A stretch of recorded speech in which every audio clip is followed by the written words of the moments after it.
Reppin' Philly ain't a choice, it's a way of life. PhillyGoat.com is your one stop shop for Philly pride. Use the promo code Jim Montgomery for 10% off. Look fresh, stay Philly, Philly Goat. Go Birds.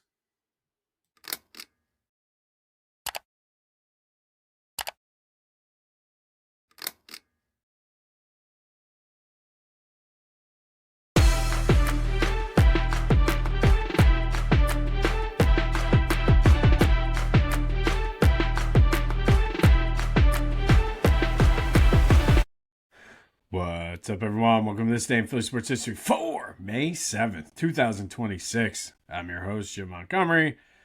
Welcome to a Thursday edition of the podcast. What a frustrating game. And Sixers lose 108-102. But man, they certainly had a shot. And I think first and foremost, they missed Joel.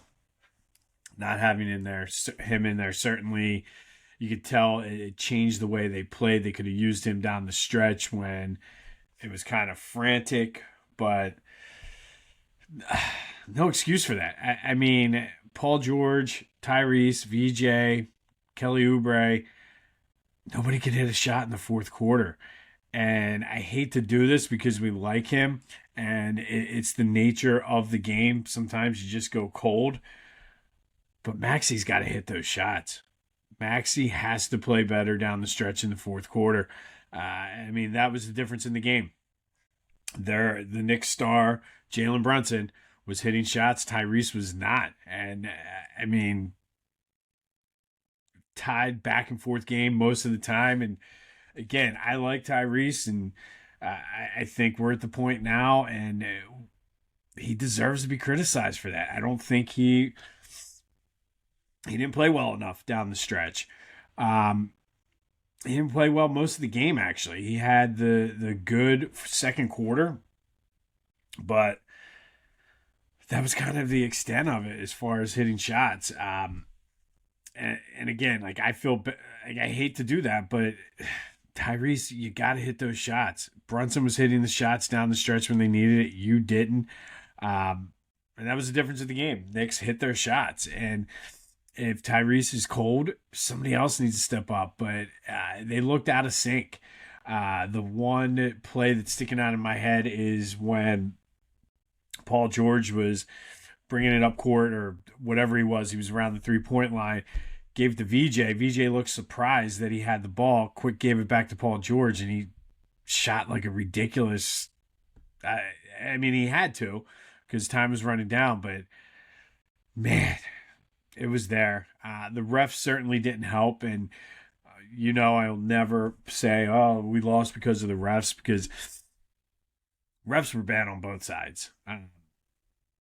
Big guys got in foul trouble, and I'm not sure what the thought process was, but I guess Paul George was playing better defense on Karl Anthony Towns, but neither big guy played in the last. Once they got into foul trouble there, both of them, Bona and Drummond, did not come back in. And I don't know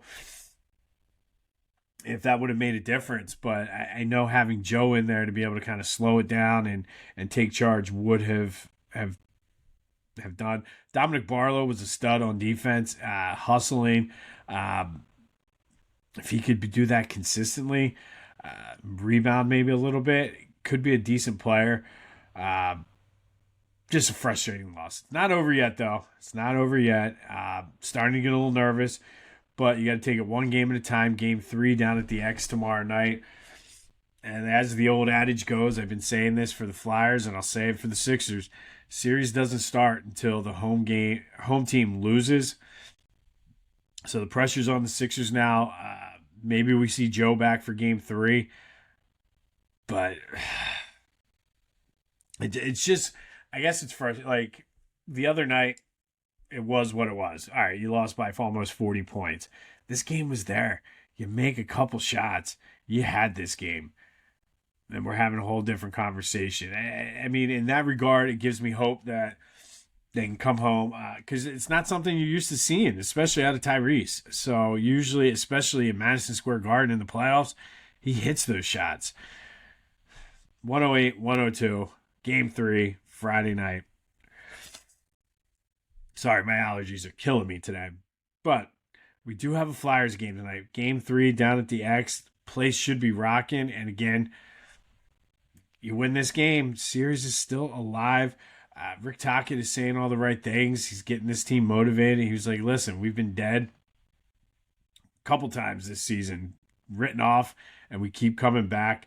They're going to have to do it without Noah Cates, who is out for the series. They recalled Jet Luchenko up to take his spot. Christian Dvorak also dealing with an injury. But I look at it like this.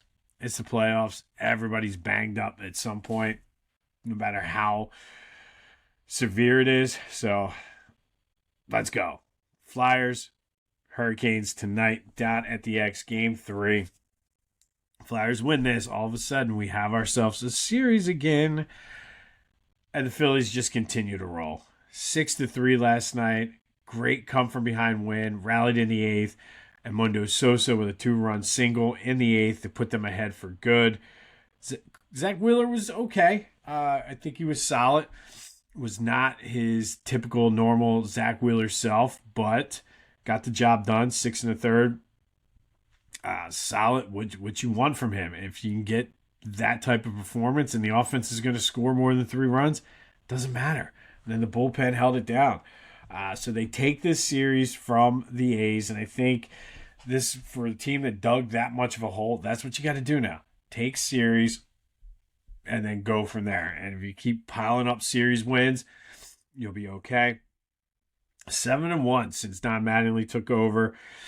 I think the next goal for this team is to get to 500.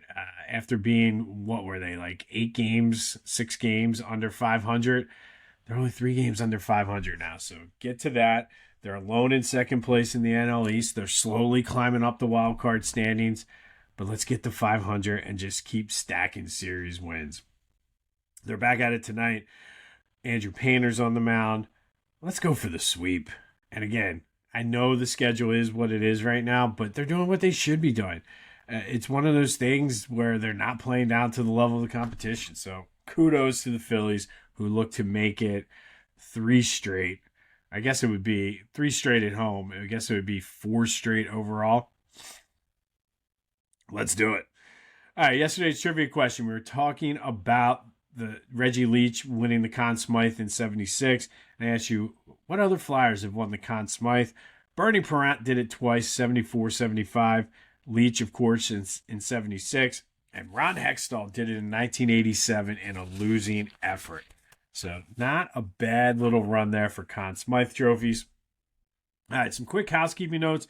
And I apologize for Tuesday's episode. There were some issues with the syncing from Spotify getting out. So some people were able to watch it and listen to it. Some people weren't. So it should be up now.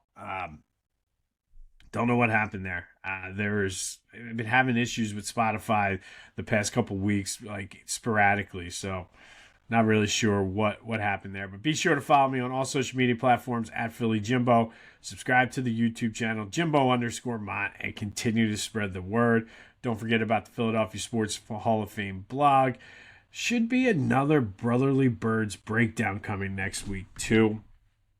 And by the way, the blog, the link for that is in the description. And of course, if you're following me on social media, you know I've been doing takes from the truck, kind of just a fun way to supplement everything. So check that out at Philly Jimbo on all platforms. This day in Philly sports history is proud to be a part of the Clashing Conferences Sports Fan Network, where passionate fans make powerful content. Check out theclashingconferences.com and join the squad today. All right, first, May 7th, we're going to go back to 1982. And on this day in 1982, Mo Cheeks dropped 26, had 6 assists. Andrew Toney added 17 as the Sixers beat the Bucks in Game 6 to close out their second-round series and move on to the Eastern Conference Finals versus the Celtics. That would be an epic series, the infamous, or I guess not infamous, the famous Beat LA series. But Mo Cheeks leads the way in 1982. Sixers beat the Bucks 102-90 to move on to take on the Celtics in the Eastern Conference Finals.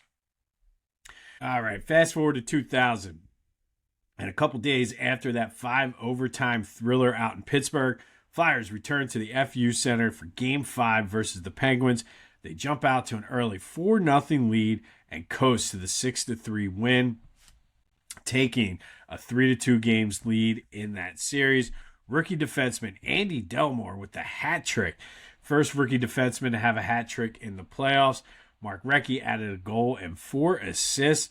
For Delmore, he had a hell of a series, scoring 5 goals in the 6 games, and then only had 1 other playoff goal in his 14 other playoff games. But we'll take it as the Flyers beat the Penguins 6-3 on this day in 2000. Andy Delmore with the hat trick. 1 year later, construction officially began on Lincoln Financial Field, the future home of the Eagles, the current home of the Eagles. Hard to believe that stadium is going to be 23 years old this year. Time flies, man. But the Eagles do have a 112, 72-1 all-time record at the Link, 11-5 in the playoffs, including 4-1 in NFC Championship games. And a lot of people didn't like it at first because it wasn't the vet. Kind of tamed the crowd a little bit. But I think it's a nice stadium. And all this talk about building a new one, I don't see the need for it right now. But part of that is selfish too, because a new stadium likely means I'm priced out of season tickets. But at least until something gets solved, I'll continue to have my tickets. But the Link officially began being built on this day in 2001. Eagles have had and have enjoyed a massive home field advantage there. Part of that does coincide with the golden age of Eagles football as well. But hey, maybe it's the stadium. All right, so that does lead us to today's trivia question. Other than the Link, which stadiums have the Eagles called home since they came into the league in 1933? Hit me up on the Back to the Future voice and text line 267-495-8531. Get that, anything else Philly sports related off your chest. Plenty to talk about today. So let's get involved in that. And then, of course, you can come over to the Discord channel. The link is in the description. Let's have some Philly sports talk today. Like I said, lots to talk about. But the trivia question, what other stadiums besides the Link have the Eagles called home in their existence? And then we're going to fast forward 1 year later to 2002. And this was the infamous practice press conference where AI said practice 22 times in his press conference. Neil Hartman asked him to clear the air about his practice habits. And then it just escalated from there as Phil Jasner and other reporters kind of pressed him on what Larry Brown was saying about practice, AI's practice habits, publicly criticized him for that. And you know it well. I'm the franchise player, and we're here talking about practice. Not the game, but practice. Now, some of the context behind that we didn't know at the time, he was dealing with the loss of one of his best friends, so he was certainly highly more emotional, I guess, than what he normally would have been. There were trade rumors swirling on the heels of that loss to the Celtics, which at that press conference, he expected to announce that he was going to return to the team for the next season, and almost... I don't think this is not a knock against the reporters because that was the story. Larry Brown had said something previously or earlier in the day or something, but he felt blindsided, was not expecting that line of questioning. However, for Allen Iverson, Teflon AI, despite all of it, the criticism he took, still a fan favorite, still a hero here in Philly. And as I mentioned yesterday, my all-time favorite Sixers. So AI came out of it largely unscathed, I guess. But Allen Iverson's infamous practice press conference occurred on this day in 2002. I remember, I don't even think the store's there anymore. I was working at Sports Unlimited as a part-time job while I was still long story short, I was working at the grocery store in the seafood department. We ended up having to do a weird schedule where we worked 4 10-hour days. So I'm like, I'm picking up a part-time job. So I worked at Sports Unlimited selling t-shirts, uniforms, and shoes. I even had to deliver a basketball hoop one time. Thankfully, they didn't make me put it in. But that happened on this day in 2002. And then in 2010, with their backs against the wall, facing elimination, down 3 games to nothing, Flyers return to the Wachovia Center for Game 4 and quickly go down 1-0. Thanks to our old pal who helped us out previously, Mark Recchi scored for the Bruins. But the Flyers, to their credit, battled back, took the lead, and then Recchi struck again, scoring with 32 seconds left in the game to send it to overtime. Flyers responded, though. Simone Gagne with the overtime winner. Flyers live to fight another day. 5-4 overtime win, forcing Game 5 up in Boston. Stay tuned for how the rest of this series concluded. And then finally, in 2023, Joel Embiid and James Harden led the Sixers to a 116-115 overtime win over the Celtics at the Wells Fargo Center, evening their series at 2 games apiece. Joe had 34 points, 13 rebounds. James Harden with his second 40-burger of the series, 42, 9 assists, 8 rebounds, including the game-winning 3 with 19 seconds left. It wasn't without drama, though, as Marcus Smart hit a 3 in overtime at the buzzer. Unfortunately for him, fortunately for the Sixers, it was a little bit too late. Sixers get the 116-115 overtime win. James Harden with the big shot, scoring his second 40-point game, or having his second 40-point game in the series. All right, today is Thursday. Time for a little Throwback Thursday, brought to you by the Clashing Conferences Sports Fan Network. Go to clashingconferences.com. See how you can join today.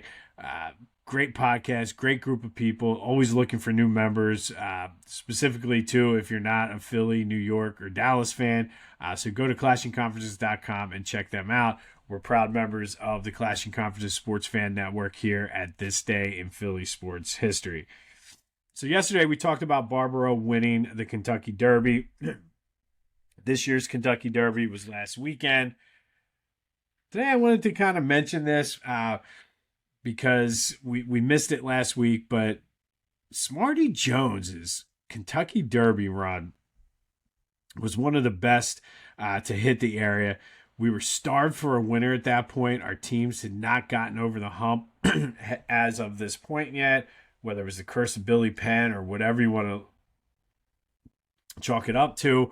But it was springtime. We had a local horse to get behind, and Smarty Mania ran wild on the area, captivated us all, had us all watching, thinking we were horse racing experts. But for that Derby run, it was rainy, it was sloppy, it was muddy. It reminds me of the Seinfeld episode. His mother was a mutter. But Smarty Jones went off at 4-1 odds, won the Derby by 3 lengths in less than ideal conditions, and we were all hooked. But I think what a lot of people don't know about Smarty Jones, obviously it was a local horse. We wanted something to hang our hats on. If you remember during this time, we were like excited that the Soul was winning the Arena Bowl and things like that. But true underdog story for Smarty Jones, who almost didn't make it. A year prior to his, or a little over a year, I guess, prior to his Derby run, he fractured his skull and almost lost an eye in a freak racing accident. The vets thought for sure he was going to lose his eye, which obviously would have ended his racing career. But he came back, winning the Derby, winning the Preakness, and just barely missing out on the Triple Crown. He was a Chester County horse, trained at Philly Park, which is Parks Casino now. But Smarty Mania ran wild on the area. And again, I remember making sure I was going to the Turf Club to buy tickets, and then even having him come back after the Triple Crown races. It was just a fun time to be a horse race. But Smarty Jones's Derby run is today's Throwback Thursday. When I say that, I think of Bill Murray and Caddyshack. A true Cinderella story. Almost didn't make it. Almost lost an eye. But he wins the Derby. Anyway, Smarty Jones, that's Throwback Thursday, brought to you by the Clashing Conferences. Go to clashingconferences.com, see how you can join, what they have to offer, and check out their podcast anywhere you get your podcasts, as well as on YouTube. And then finally today, continuing our Philly Connections theme, today we're going to take a look at Jack McKinney. You're probably like, who the hell is Jack McKinney? Well, Jack McKinney is essentially the founder of the Showtime Lakers. A lot of people give Paul Westhead or even Pat Riley credit for that, but it was Jack McKinney's system that sort of laid the groundwork for those Lakers teams in the 80s, even to a certain point into the early 90s. He was their head coach in 1979-80 when Jerry Buss took over. And if you saw Winning Time, the show on HBO, kind of highlights and shows this. And that's where I got the idea for Jack McKinney, because I didn't know who he was either. But coached 13 games before he had a freak bike accident where he was in a coma and was having issues with his memory and everything. So that's how Paul Westhead, another Philly guy, got it to be the head coach. He was the interim head coach, brought on Pat Riley to be his assistant, and they kind of tweaked and worked McKinney's system. Essentially was letting Magic Johnson run and just figuring out ways to work Kareem into that. So they get credit, but they won the title in 79-80, but it really was Jack McKinney's vision for what he wanted the team to be. So McKinney is a Chester native, played at St. Joe's, coached at St. Joe's, and as a player at St. Joe's, he was the first, a member of the first ever Big Five championship team for any school. He was also at Textile before Herb McGee, coached there for a year. The old coach came back, and then Herb McGee took over for him, which I didn't know that. Jumped to the NBA, was an assistant, and helped another Philly guy and former St. Joe's coach, Dr. Jack Ramsey, win the NBA title with the Blazers. That's sort of where McKinney got his name, and he was able to parlay that into the Lakers head coaching job. That title, by the way, came against our Sixers. So Philly connections all over. But Jack McKinney, the founder of the Showtime Lakers, is today's Philly Connections. Probably a guy you didn't know existed. And if you did, maybe you didn't know he was from Philly. Coached at St. Joe's, played at St. Joe's, from Chester. Jack McKinney is today's spotlight. Let me know your thoughts on Sixers. Make your predictions for the Flyers tonight. 267-495-8531. Need something, man. We were so high beginning of the week, and now it's kind of fading. But last week was the same way. So maybe we're going to end the week on a high again and even up both of these series. Just saying. On this day in 2023, Joe and James Harden lead the Sixers to a 116-115 overtime win. Harden with the game winner with 19 seconds left in overtime, en route to scoring 42 points. 2010, the Flyers remain alive, beating the Bruins 5-4 in overtime, sending the series back to Boston for Game 5. AI's infamous practice press conference was on this day. I'm sure a lot of you are going to go listen and make sure I count it right. 22 times he said practice. Not the game, practice. 2001, construction officially began on the link. And in 2000, Flyers bounced back after that 5-overtime thriller to beat the Penguins 6-3 to take a commanding 3-2 lead. We'll recap the Flyers tomorrow. Tomorrow is Friday. That means it's time for Fridays with AI. Stay tuned for that. I've been out of the office, so who knows what AI is going to come up with for tomorrow. But good luck to the Flyers tonight. Let's go. Play the way you played. I think if they play the way they played in Game 2, with the home crowd behind them, they'll be all right tonight. They'll be all right. And then the Sixers will bounce back tomorrow Saturday. Or no, I guess it's tomorrow in Game 3. Flyers Game 6. Or it's on Saturday at 6. And then Sixers on Sunday. We come back Monday. Both series tied 2-2. Let's go.